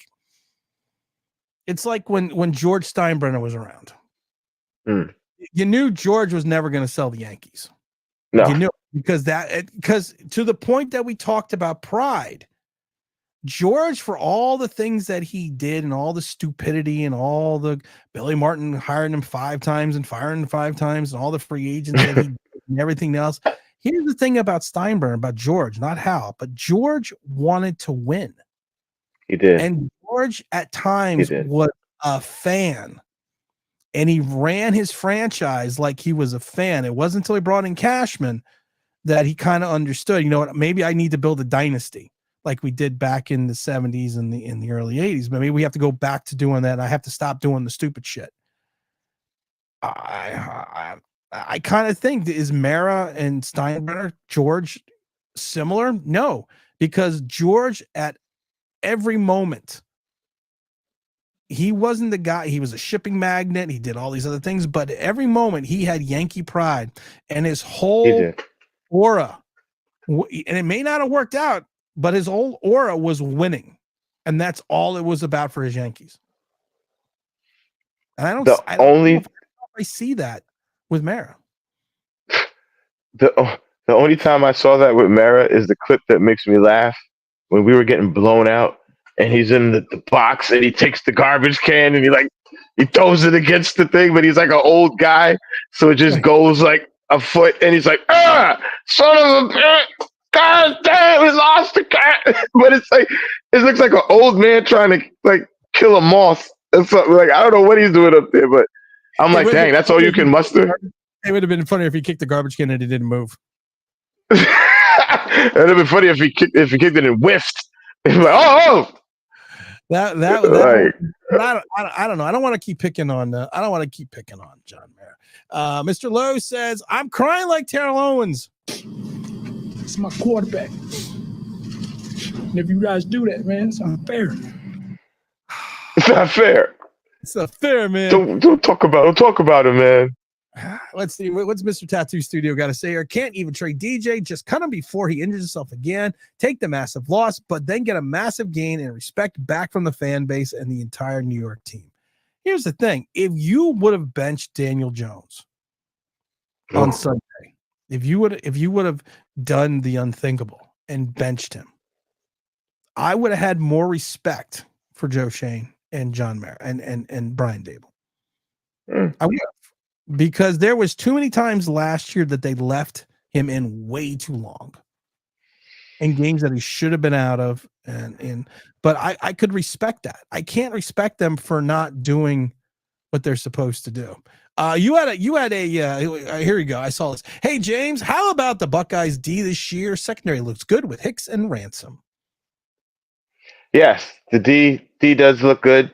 I'm more concerned about the quarterback play because our quarterback play last year was booty. So I'm actually more concerned about the offense, but we look good. Jones killed Kenny, you bastards. What's up? Giants need a reincarnated George Young. I would take that. All the terrible decisions for the last 6 years, says Theodore, due to Jones. Mostly. I mean, inadvertently, yeah. We've stripped the. I don't think it's inadvertently. I don't think it's inadvertently because you have put so many eggs in the Jones basket and you've done so much to try to make him successful for 5 years, going on 6. In some ways, you've neglected the rest of the franchise. So is that inadvertently, or is that done on purpose? You know what? That's a good point because, again, I brought up Golden Tate before. The minute that he did anything, Golden Tate is a good receiver.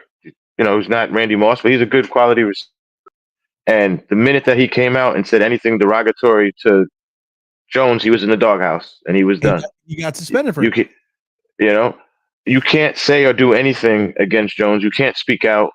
You can diss us, the fans. We get disrespected all the time. Just forget us, But the Jones thing, I only said inadvertently because I guess, you want to try to build your team around your quarterback, but we're at the point now that it's addition by subtraction because you signed your quarterback, okay, but then you lost guys like McKinney and Saquon to keep him when it should have been the other way around.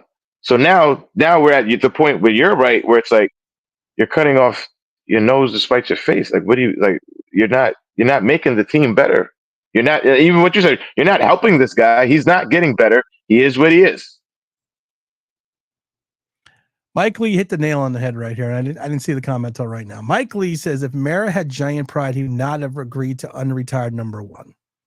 That was big. That was big.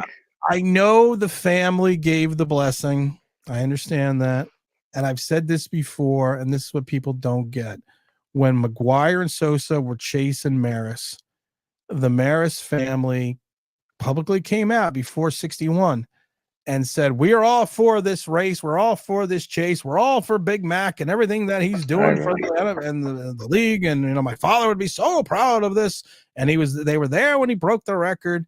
But a couple days later, they were kind of let it out. McGuire could be juicing, and he's a little bit of a dick. He could be juicing. And they were kind of upset that they broke his record. So what you say in public in the beginning is not always what happens. Here's my worst case scenario. You unretire the number, which you then say you're going to re-retire. Now, it's crazy. It's not only the Giants' first number ever retired by the Giants, it's the first number ever retired in NFL history. And then you're going to unretire it. What if Malik Neighbors takes a late Randy Moss, Dallas T.O. scenario where he kind of just becomes very truculent and very standoffish, and he just becomes a kid who's not getting, he becomes this petulant child who's not getting his way. And is he really doing a service to the number one for the guy that was basically your first Pro Bowler, your first All Pro, and the first number ever retired in the entire league? Again, I think it's weird that we unretired this great player, this great man's number for a rookie that's never caught a pass. Yet we have a guy, Emlyn Tunnell, our first black player ever, who's in the Hall of Fame, but we haven't retired his number. But we're going to retire the first ever number retired for a guy that hasn't caught a pass that we only got to help a guy that shouldn't even be here. So if you really think about it, we probably shouldn't even have drafted Neighbors, because you should have taken a quarterback. So that whole jersey thing shouldn't even have happened. But it did, because like you said, we're trying to help the guy, and we're hurting the team and hurting our pride and our history now to try to help a guy that shouldn't be here. And it's no disrespect to Neighbors, but no disrespect, son. Sometimes history, we have a bad thing in this country of trying to erase history. Sometimes you need history there so you can learn from it. Unfortunately, as much as I like Neighbors, I don't agree with the unretiring the number. I don't agree with that. That should not have happened. And if he decides to leave in like 3 years, it's going to be real ugly. Then we're going to re-retire it again. I think he's going to call for a trade the second quarter in the Cleveland game. Blazin says Steinbetter spent to win like a fan. Chill Daddy, where you been, brother? I haven't seen you in a long time. What have I stumbled on here? Good question right here, Tim and James. If you were Dion, would you let your son come in this organization? I'll answer first. No. I'll be honest. No, not after. No, we're a clown show right now. A clown show. I would not want, if my son was a quarterback, I would not want him coming to the Giants. No.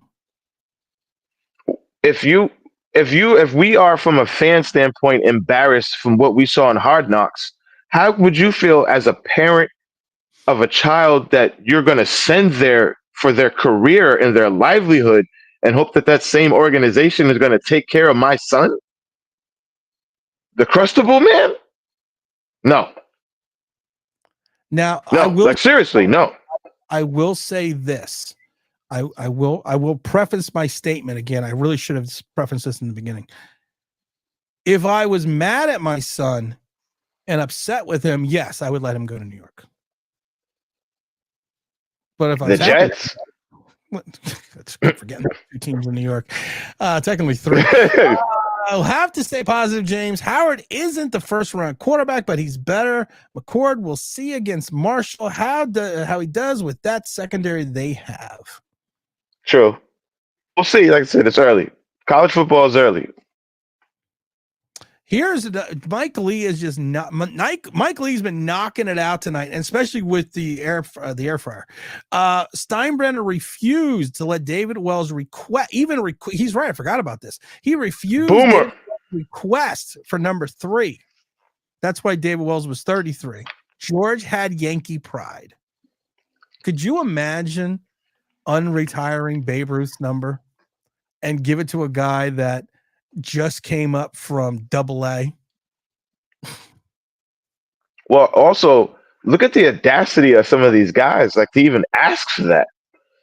Like, where's your pride as a baseball player? Because I would hope that if you're a player, you're still a fan. and you would have some respect. Like, really? Like you got the gall to ask for that? And I like Boomer, but if Shane and Dable, whole house cleared, were to be replaced, what organization would you go and poach from? oh, I mean, that's like that's kind of you got to go. I mean, like I said, I would go to Kansas City. I would go to the 49ers. I would go and find a franchise that looks like they have had their shit together the last 10 years. I'd go to Detroit. Who's that offensive coordinator over there that stayed there? Johnson or something? Yeah, I can't remember his name. You're right. Yeah, but Detroit would be one because they look how they've built up their team, just like Chicago. Like Detroit has built their team into a nice little like mini powerhouse. Like Detroit's a good team. 49ers, Kansas City, like you said. Even who was I thinking? Ben Johnson. Ben Johnson. Ben Johnson. Yeah. Not that I know that someone put. Hey, how about we poach something from Philly instead of Philly always taking stuff from us? We did. They seem like they know what they're doing over there. We did poach something from Philly, but the only problem is we don't want to listen to the guy we poached from Philly. Oh, that's right, Brandon. Yeah, we're not allowed to do that. Don't you know that? Forgot about that. And it's funny because he's in the room right next to the GM too. Like he's in a perfect spot. He's like sitting there. He's like talking to him. Even this part, I think they were talking about Saquon. And he's like, well, Saquon is still a dynamite player and he has impact. And he's sitting in the room with him. And hey, who's the other guy? Is it Kevin McConnell, the white dude in the back? It's one of my favorite guys in the whole organization who goes, well, if we do this and we move on from Saquon, what's going to be our identity? That's gonna be. I love that guy, man. I love that guy too. Ben Johnson is what was brought up. Ben Johnson, yeah. His tattoo studio says, "Give us 3 ways the Giants can beat Washington this Sunday." I got a whole video coming out on Friday. I will give you part 1 of the video. Oh, spoiler alert! Spoiler alert! I wish I had. Do I have a spoiler? I don't think I have. You gotta look for it. Wait a minute. Bonus clip. You got ourselves a spoiler alert here. I'm going to give you one, just for Garcia's Tattoo Studio. I'm going to give you one of the thought processes I have about how the New York Football Giants can beat the Washington Commanders on Sunday. All right. I have a whole video coming up on Friday. I'm actually taking Thursday off to finish this video. Step 1. Ready? This is gonna be tricky. It's gonna be a 3-part plan, but I'm gonna give you step 1 of the 3-part plan. Change the address on the stadium so the Washington players can't find it. Oh my God. Just saying. That's how low it's gotten. We got to go little rascals on them. That's what you're saying? We got to go little rascals on them. We got to go spanky on them and alfalfa. That's what we got to do. Because that's what the little rascals would do, and that probably would work for a little bit, at least until halftime. in all honesty, because it wasn't an honest question, I'll give you an honest answer. One of the things that the Giants need to do, and one of the phases or the aspects that they need to figure it out, and they need to figure it out quickly, is find some kind of linebacker or some kind of protection for their edges. What's that? Because I continuously believe that this entire league is just going to keep running off tackle on both sides on the Giants and run directly at Kayvon Thibodeau and Brian Burns, because neither of them play the run well. And neither of them have the understanding that you need to have the ability to maintain your assignment and hold your gap and make sure you're not giving up the edge. And neither of them can do that. And then what happens is when they're not playing well, they over pursue because they're trying to get to the quarterback, which then leads to the delayed handoff. It then leads to the draw. Giants need to figure out a way to keep someone on both sides of their edges that can help with the run, because Washington gashed the Giants off tackle over and over again. Aaron Jones is 29 years old, coming 3 years or 2 or 3 years removed from his best seasons, and he ripped through the Giants 90 plus yards for like 16 carries. Maybe they need to bring up a safety. Maybe they need to do an Isaiah Simmons where they make him like a Logan Ryan or a Peppers and have him play 60-70% of the snaps in the box and call him the quasi safety linebacker. But until you can maintain those edges, we're gonna just keep getting gassed left and right. So that's one. That's pretty good. That's pretty good. I like that. Thank you. And in layman's terms, he broke it down. I'm gonna break it down real simple. We need our ghost connection ends to show up. Casper and Spider-Man need to show up. We have to have a Brian Burns Spider-Man sound effect. He's got to do something before he be like this whole Spider-Man thing. I didn't, social media, they. I know everybody has a brand or whatever. I get it, but the whole the nickname things just. We had like 3 or 4 or 5 guys on this team. We had Motor, then we had the Turbo, but he's not here now. Now we got Spider-Man. It's just oh god. Just go get somebody. Go get the quarterback. Can you do that? I don't care about you swinging from webs and doing poses on IG and all that. I don't care about none of that. You got a cool face mask and helmet. Just go get the quarterback and stop the running back when he comes by you. Stop him. Don't watch him go by. You know what Barry Sanders' nickname was? Barry Sanders. You know what Marvin Harrison's nickname was? Marvin Harris Sr. My God, Marvin Harrison. What the heck? It's like Spider-Man. That's a crazy name for a guy that didn't have a sack. At least he had some tackles. You know what? I'll say this for Burns. After being there, actually, what he has a better motor, it seems like, than Kayvon. Like he looks like he's trying more. Like he's doing different stuff. At least like Kayvon is just well, can't get there. No, he got away. He got He got past me. What am I gonna do? Yo, do y'all understand how crazy that is? That the quarterback is like, "Go ahead, bro, I got him," and the guy's like, "Oh, you do have him? Okay." He should be mauling Jalen. I'm gonna get you. He should be mauling like that. That poster should be Kayvon ripping Jalen out the way to get to Devontae. That's crazy. I will never get rid of that picture. That took me a while to get that picture too. Joe 2 times says, you called it when we got Burns. It looks like you were 100% right. It's still early. It's still early, guys. But it's going to be the same thing all season. It's still early, but it's early. Burns can get 8 to 10 sacks, but I still also think he's going to go 6-7 games where he does nothing.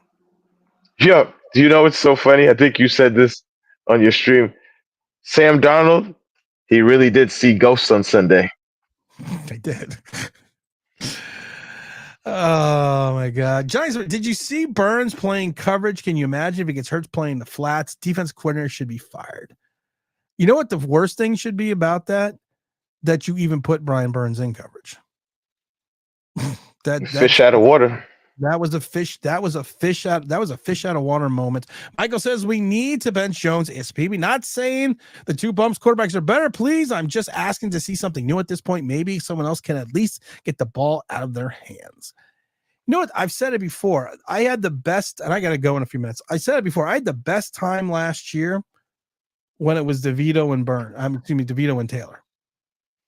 Because it wasn't Daniel Jones. I actually enjoyed going to the Giant games when Tyrod Taylor was playing because I didn't think we were going to win, but it was more fun to watch.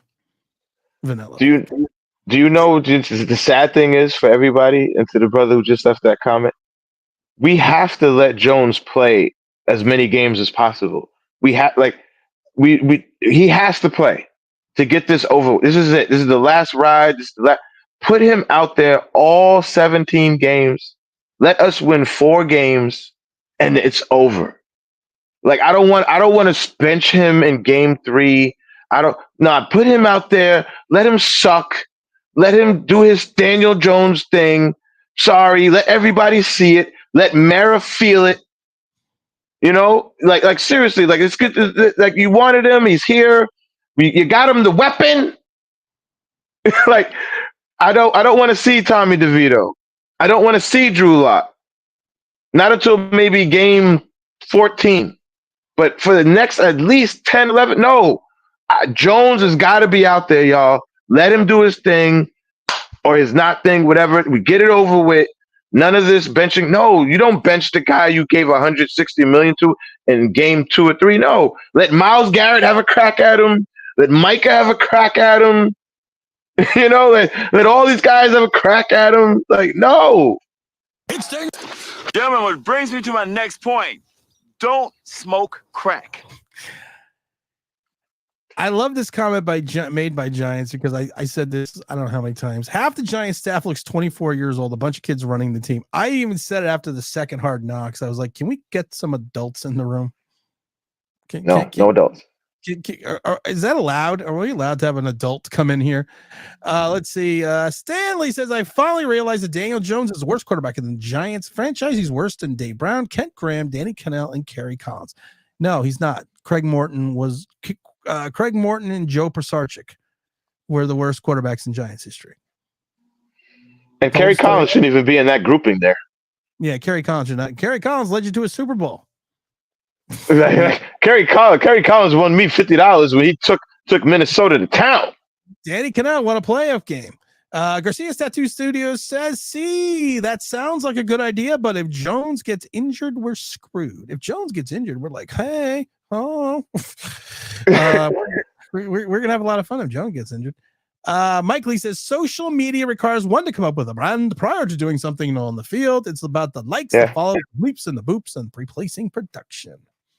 Now you're right, Lee. My social media handle is Johnny Awesome. So, that's why, yeah. It's crazy. Like, and I know it's corny to some people, but like on the YouTube, like whenever I leave a comment, that's my real name and face. That's who I am. That's it's like, and I know it's corny, but it's like, I always felt like if I'm going to be on this social media, and I know I go by Black Quint on Twitter, but that's because Twitter is not a real place. But, this is me, James Williams. I'm here. If I say something, if I put something down, it's me. And I did W Black Quint. Yes, you did. So that was my man. Even though he died in the movie, that's my man. But honestly, is it your uncle or your grandfather, the one with the birthday party with the suspenders? Oh, that's my grandfather. He actually really looks like Black Quint. That's the funny thing. He honestly looks like Black Quint. If there was a Black Quint, he should be Black Quint. And he was in the Navy. It's crazy. Yeah. And I will say one thing before I even started, even before I knew James or started hanging out with James or became friends with James, you told me immediately, when we were talking once that, this is my name. This is me. This is my picture. And I put it on everything on social media because this is me. And I will always forget. I will never forget that because I'll always remember that because I was like, wow, that's pretty, for a day and age where we're in this digital era that someone literally saying, okay, I'm actually going to put my name and my face to what I'm going to say. Because most people don't. No, and I get it, and Lee, as usual, Lee's been killing it tonight, but he's right. People do players and stuff. They're doing the stuff for the brand. That's the thing about Kayvon that kills me. If you watch him, he did an interview on the Pivot podcast with Ryan Clark, and he's talking about like wanting to do stuff outside of football. And it's like, yeah, that's all great and dandy, but how about you just do your job? Wait, you don't want to do that. God forbid you do that. God forbid you do that. What are you, fucking crazy? Like, do your job. Never mind the aspirations outside of. It's like, do what got you here first, please. Do what you're getting paid for to do. Because it's like this thing with him. I'll be honest. I know I joke and call him Casper, but he really does disappear during games. It's not. He does. You could be watching. I was right there. I'm looking down, and I'm like, oh wait, where'd he go? Yeah, he's gone. I'm from the suite. There. Oh, there he goes. He disappears. It's wild. I just love it. It's from the suite. Oh yeah, because well, Taylor Swift's going to be there next month. For those that don't know, of course, James is, he's now living the sweet life. Mimosa. He's got the mimosas. He's got everything going on. Some people might say, Out of you. Get your hands off me, Maria. Nobody call me bougie. Maria, what is bougie? You think you're better than other people. What in the hell? Bougie ass charge. we were bougie. No, do you know what's really funny? Because we both like the suite was beautiful. It was great, but we're old school. We still like being out, with the fans where I could, you just yelling and cursing. So you were like, oh, we could go. There's some other tickets. My boy's not here, and I sat up there and I'm like, oh heck no, these guys are gonna get the real sweet experience today. I'm up here today. We're getting the James Williams experience. It's like Jimi Hendrix in the experience, but we're getting the James Williams experience. All right, guys, it is 9:00. I gotta head out of here because I got some shit to do. I want to thank everyone for coming in and hanging out as long as you did. I also want to thank everyone for more people are starting to like and subscribe to the channel. We are slowly closing into 12,000 subscribers, so I think that's friggin' awesome because I never thought we would have 100. Keep it up. 100, 12,000. Didn't think we'd have a fucking 50. I'm still shocked that we have millions of views. I'm like, millions, like with an M. There's not another million, like subtracting. But I do really appreciate everyone, doing that and passing the word around because we've been growing a little bit. So it's like I said, as long as we keep growing, as long as we keep having fun, as long as people are enjoying it, we're gonna keep doing this train wreck. And as always, it's Tim the Stewart, Giant Straight Talk, Power Bill, like Big Blue LLC, with my brother, my mother, James Williams. And as always, look for that video on Friday. And people, we're out of here.